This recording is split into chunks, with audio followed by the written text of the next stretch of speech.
You know that feeling, right? When you know you should do something about a problem, but you just don't. Well, what if the biggest barrier to taking action isn't a lack of knowledge or resources, but a tiny hidden phrase in our own minds? Today, we're going to pull back the curtain on something called the I thought barrier. I mean, it's a question that can really keep you up at night. We have incredible technology, we have vast amounts of data, we have brilliant people working on solutions, and yet when it comes to the biggest crises we're facing, it feels like we're just stuck, completely paralyzed. So why is that? Well, the answer might be a lot closer to home than you think. It's not out there in some government policy or a piece of tech we haven't invented yet. Nope. The problem is right here, inside our own heads. It's a quiet, almost invisible pattern of thought that can bring action to a grinding halt. So let's put a name to this culprit. Let's meet the I thought. It really is the quiet architect of our inaction. Now, this isn't just a single, isolated thought. Think of it more like a web, a whole network of subconscious memories, old beliefs, and fears that our brain consults automatically. And the wildest part? It shapes our choices and our reality, all without us ever consciously signing off on it. Here's a perfect example, and I bet you've thought this before. I thought someone else would take care of it.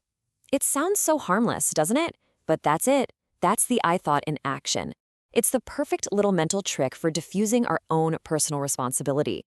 And this thing is a chameleon. It takes so many forms, from the personal to the collective. Things like, I thought I understood the problem, or I thought my only job was to look after my family. And then there are the big we thoughts. We thought we were safe. We thought we had more time. See, on the surface, each one sounds logical, but they're all subconscious tools that let us disengage from really urgent realities.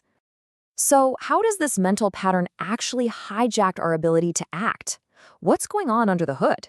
Let's take a look at the anatomy of one of these assumptions. And get this, the whole thing can happen in microseconds. It starts with a trigger, a news story, maybe a conversation. Your brain instantly retrieves a related memory or a cultural story, like, oh, the experts are handling it. Then your own fears and biases filter that memory, which leads to an assumption that feels like solid fact. The outcome? You don't act. You've just been subconsciously excused. Now, this isn't just happening in a vacuum. The I thought is reinforced at every single level. Our personal fears get validated by these big cultural narratives that tell us to leave it to the experts. And those narratives are then reflected by institutions that sometimes benefit from our passivity. It all becomes this powerful, self-sustaining loop. So how does this one little thought pattern build into something massive? Well, this isn't just some psychological quirk. It has huge real-world consequences, especially when we're all facing this global polycrisis, everything from climate change to social instability. Okay, this is a classic. The feeling that you're just one small person in a world of billions. The I thought for that is, I thought my actions wouldn't make a difference.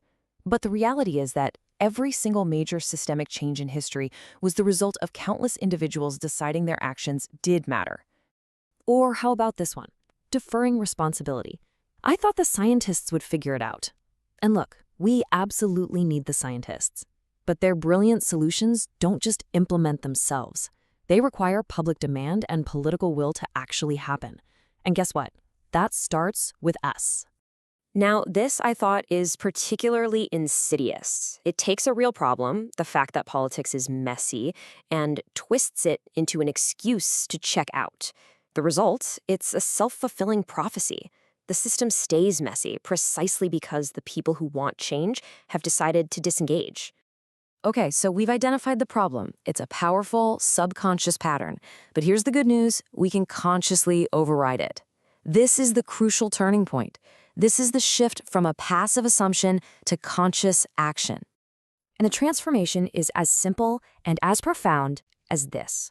It's a shift from the passive, hazy, past tense world of I thought to the active, clear, future-oriented commitment of I will. So here's the practical guide. First, just start to notice. Catch that phrase I thought in your internal monologue. When you do, pause and question it. Ask yourself, where did this assumption come from? Is it even still true? And then the most important step, replace it.